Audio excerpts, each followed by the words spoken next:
sama gars yi maa ngi leen di ziar tey nag PM ak président tout le temps ñu doon wax focus leen kon aujourd'hui dama bëgg ngeen ñëw ñu àndandoo waxandoo leen ñoom nañ focus parce que ñoom nañ dénk lépp te ku ñu jox lépp nag boo mënta doxal ñi la fal du ñu xam sax fu ñuy taxawee daanaka ñëpp xam nañ ni état continuité la moo tax nag tey aujourd'hui bu ñu gisee gouvernement bi di am taxawaay bu am solo te liggéey yi nga xamante ni ñu ngi koy def di ko yeggali c'est très bien parce que Sénégal moo soxla te état noonu lay def xool li nga xamante ni baax na ñu jël ko li baaxut du génn ko teg ko nee sauf que tey amul benn réalisation boo xamante ni mën na fës yenn fës yi waaw te tey bu ñu leen seetaanee de bëgguma ngeen bokk ci gouvernement yi nga xamante ni dañuy ñëw di waxu chiffre rek di liggéey di def chiffre effectivement mais population bi am na fu muy bëgg a déggee bu fa diggeewul rek dootul gisati li nga def surtout que une population boo xamante ni du ñu jug di leen éduquer parce que ay xale lañu jeunes yee fi ëpp. léegi nag boo nekkee état nga maîtriser woon trop li nga xamante ne mooy sa communication avant bi nga nekkee à l'opposition bi nga ñëwee nga gis ni yaa ngi adopter les méthodes traditionnelles c'est parce que y a un problème aujourd'hui am na lu bëri loo xamante ni teg nañ ko mais mënul sax feeñ parce que environnement bi c'est pas propice voilà man toog naa jël retrait di déglu di xool mais gisuma daal vraiment am na mais il y a des actions qui sont posées mais vraiment je pense que ce sont des actions assez insignifiantes parce que réew nag pour nga mën a liggéey sérieusement il faut maîtriser ta jeunesse il faut maîtriser ta souveraineté éducative c'est important sans l'éducation mais on ne peut aller nulle part et aujourd'hui on ne peut pas asseoir en fait li nga xamante ni mooy la défense de la souveraineté bi nga xamante ne président mu ngi koy jaay fépp la souveraineté numérique mais aujourd'hui je pense que il faut que ñu xoolaat suñu éthique c'est important suñu ay valeurs parce que aujourd'hui on est en train de corrompre notre jeunesse on est en train de vraiment corrompre ce legs bi nga xamante ne ça ne nous appartient pas parce que oui on a une éducation boo xamante ni elle est importée dommage que léegi nañ koy xam bu ñu si daan nekk ñun nekk xale doo ko gis mais c'est après que ngay xam ni vraiment effectivement li mag ñi wax que dafa am que roy bi bëri na parce que xale yi dañuy dem ba duñu amati repère moo tax foofu laay terminer ci balaa vidéo bi di jeex parce que dañ ko doon defaat nii ndax dafa doon dagg ñu mën ko def benn wala ñaari vidéo yu 15 maximum voilà yu 15 minutes quoi. Peut-être qu'aujourd'hui le Sénégal n'est pas vraiment en crise mais nos sociétés sont en crise notre jeunesse est en crise l'éducation est en crise et les réseaux sociaux pour couronner le tout en fait exposent nos failles. Il y a eu un problème, il y a eu des failles, il y a eu vraiment quelque chose qui nous a échappé mais lan la l'éthique se perd, les comportements se dégradent et apparemment ça ne dérange pas grand monde et aujourd'hui en fait il faut qu'on puisse asseoir notre souveraineté mais éducative. On a un héritage à léguer. Il faut qu'on puisse maîtriser en fait notre langage suñu aada ñu maîtriser suñu cosaan parce que société bi comme ni ma ko doon waxee sànq dafa jaxasoo kenn mënatul gis sa bopp ci société bi te déjà l'environnement en fait n'est pas propice dëkk bi dafa da ngay mel ni ko xatte sa propre dëkk en fait da ngay mel ni ko xat kon je pense que état bi bu mu ñëwee woon li mu war a njëkk a def rek mooy jéem a def tout ba nga xamante ni slogan jub-jubal jubbanti dañ koy porter ñoom ñu doxal ko dans le long terme parce que aujourd'hui sensibilisation ci kii la bokk ci éducation la bokk te dañoo nekk ci réew moo xamante ni mag ñi comme xale yi ñëpp nañ war a sensibiliser ndax yenn saa nga gis yu yaradiku xale def ko waaye yenn saa nga gis koo xamante ni moo ko war a yar def lu pire que lu xale bi di def kon xale boobu kan mooy nekk repère am kan moo tax nag tey carte gi bu jaxasoowee nii xale yi dootuñ gëm nit ci àdduna moo tax le président et son premier ministre vraiment ñu ngi leen di jaajëfal monsieur le président vous avez en face de vous une femme qui a beaucoup de respect pour vous je vous l'avais même dit mais là je le répète parce que damay def benn pause tuuti rek avant de reparler du slogan parce que je pense que monsieur le président ñu ngi dem rek mais peut-être que toute la nation a oublié de vous dire merci d'avoir accepté aujourd'hui d'être le premier du premier merci aujourd'hui d'être le président Bassirou Diomaye Faye parce que amaana nu mu demee nii bu dul woon yow rek dina gën a jaxasoo kon yaa PM dafa am loo xam ne moo leen lié dafa am loo xamante ni c'est comme si vous étiez des frères d'armes wala des frères de sang et aujourd'hui tout loolu yëpp dafa boole lié leen ci kaw li nga xamante ni mooy l'espoir de tout un peuple voilà yéen ñaar da ngeen ko porté ci vraiment man je pense que on a la chance de vous avoir vous comme président parce que nag bu dee en fait même étant PM c'est difficile pour monsieur Ousmane Sonko aujourd'hui de vraiment de gouverner ah kon ça veut dire que bu nekkoon président kon te amul les hommes qu'il faut ça allait être vraiment une catastrophe mais xam naa ni yow du metti ci yow parce que tu as l'homme qu'il faut monsieur le président aujourd'hui le futur second de Sonko laa yërëm kan moo nar a dynamique kan moo nar a mën a porter sa vision kan moo nar a mën a porter seen vision parce que la vision de monsieur Ousmane Sonko avant d'être le Sénégal ça a été vous monsieur le président ci foo yëg ak foo yëgul le PM en fait je pense que amul dara lu koy mën a bettati ci àddina waaye carte ki bu joxe soowee nii je pense que dina ko bett te dinañu bett tamit te li tax muy metti du waxu politique nag vraiment lii politicien mënu ko dégg il faut nga humain il faut nga xam ni vraiment que des fois en fait il faut que ñu taxaw tuuti waxante à cœur ouvert pour que ñu mën a passer à autre chose c'est voilà la démocratie que moi je veux aujourd'hui monsieur le président je pense que c'est pas facile pour vous mais c'est pas facile aussi pour le PM et c'est pas facile pour nous moo tax génn gi nag baax na ci sax génn gi baax na ci PM tamit nattaan boppam tuuti xam ni nit ñi nee nañ tekk rek waaye ñu ngi koy bàyyi xel waxuñu ko dina yomb mais tey dañoo am ay nawle te mu am ñoo xamante ni dañ leen voteel kon ñooñu nga xam ne ñoo leen voteel tey waxuñu ko problème du am de si parce que waxoon ngeen sax yéen meeting ba Mbour que ça n'allait pas être facile waaye que di ngeen dem ku ci jàdd ñu xëccaat la ne la déet fa nga jël baaxul doxalal ñëpp tàccu yuuxu aujourd'hui vous êtes mis à l'épreuve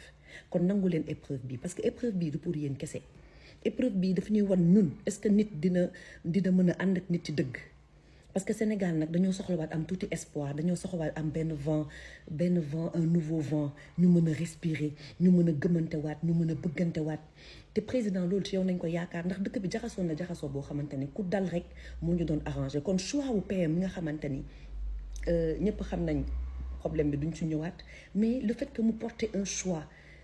ci yow te j'en suis certaine que am na ñeneen ñu taxawoon kon il faut ñu bàyyi xel lépp monsieur le président parce que système du ñenn lu dul ñenn ñi nga xamante ne dañoo bëgg a tirer profit seen intérêt ñoom individualiste lañu ñoom maanaam ñoom ak seen ñoñ ñi doxal rek na loolu dox loolu mooy le système te loolu dina am seen parti système sax day am ci kër yi waaw jaxasoo day am ci kër yi ñàkk déggoo sax day am ci ñaar ñu bëggante mais est-ce que loolu tax na sëy je ne pense pas papa yeeg mère yi du ñu jóge mukk ci defar ay sëy parce que waxtaan ba juboo nañ wax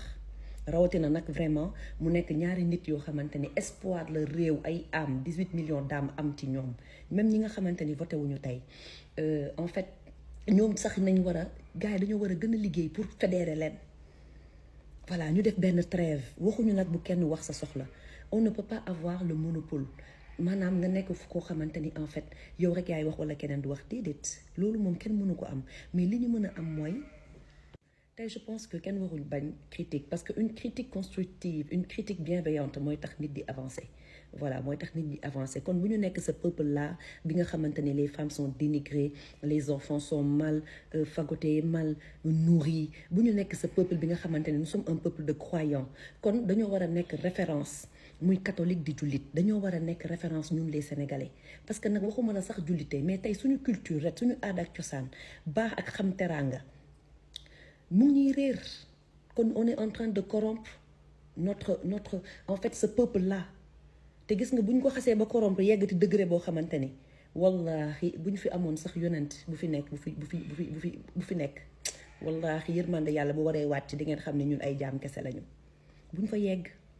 am na ñoo xamante ne bëgguñu jàmm bu ñu fa yegg nañ ñu yërëm aujourd'hui même au Sénégal des gens veulent donner leur avis ils ont même peur de se faire insulter parce que wax yombul dinañ la attaquer fu nekk dinañ la wax loolu ne mais loolu yëpp amul solo de suñu der yi amul solo mais nag ay xol nañ yor kon xol yi bu mu yàqu bu xolu sénégalais yi yàqu ci PM wala ci président ñun yéen nañu am. léegi nag balaa ñuy mën a tëj ñu daal di waxtaanee li nga xamante ne mooy problème yi am ci hôpitaux yi da ngay dem urgence turu urgence doo nga fa ne on te traite pas bien on te traite très mal et aussi du ñu yem seulement ci patients yi sax ça veut dire que service bi ñuy joxee ci service public yi vraiment qualité service bi c'est médiocre les Sénégalais le savent dañoo xamul nu ñu leen di def rek yéen ngeen foo ne que nit ñi du leen wax dara wala mais loolu àq la sama gars yi àq la kenn baaxul joxewu ma moral kenn am naa lu ma doy mu bëgg tubéy mais li Sénégalais yi wax mooy dëgg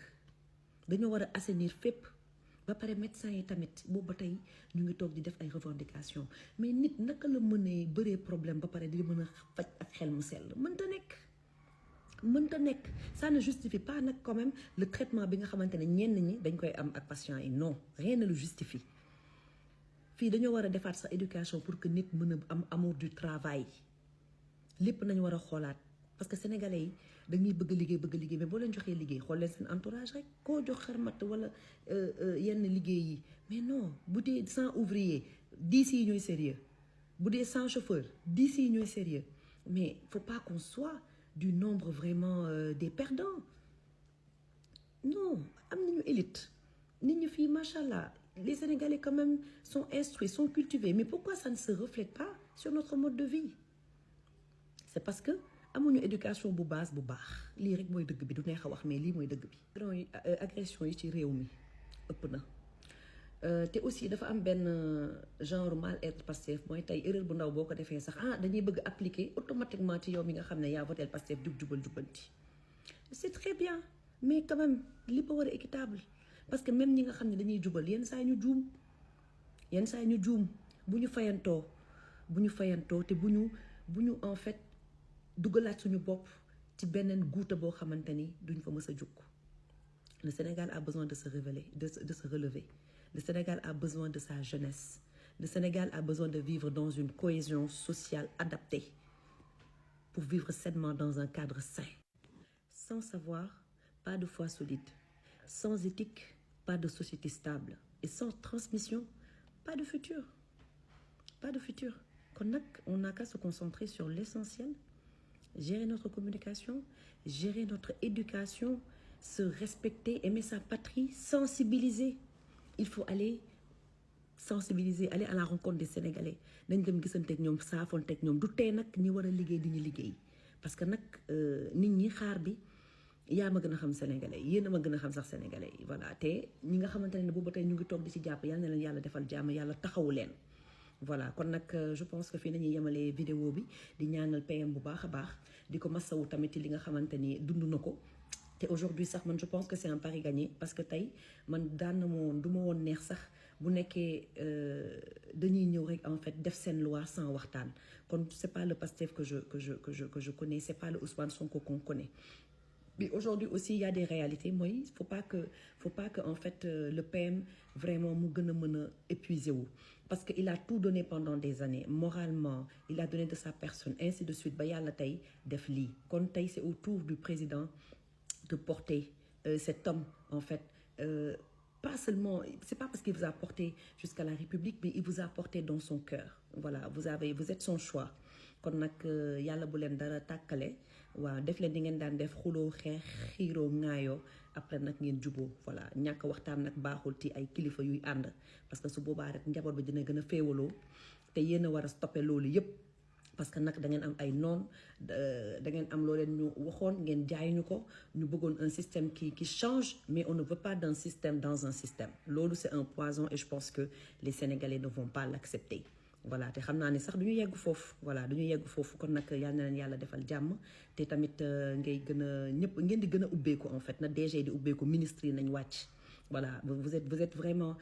ci benn air boo xamante ni ñun yaakaaruñu woon sax que dina am ay ministres yu tëju bon pas pour man sax personnellement sincèrement mais pour ñi nga xamante ni en fait dañuy soxla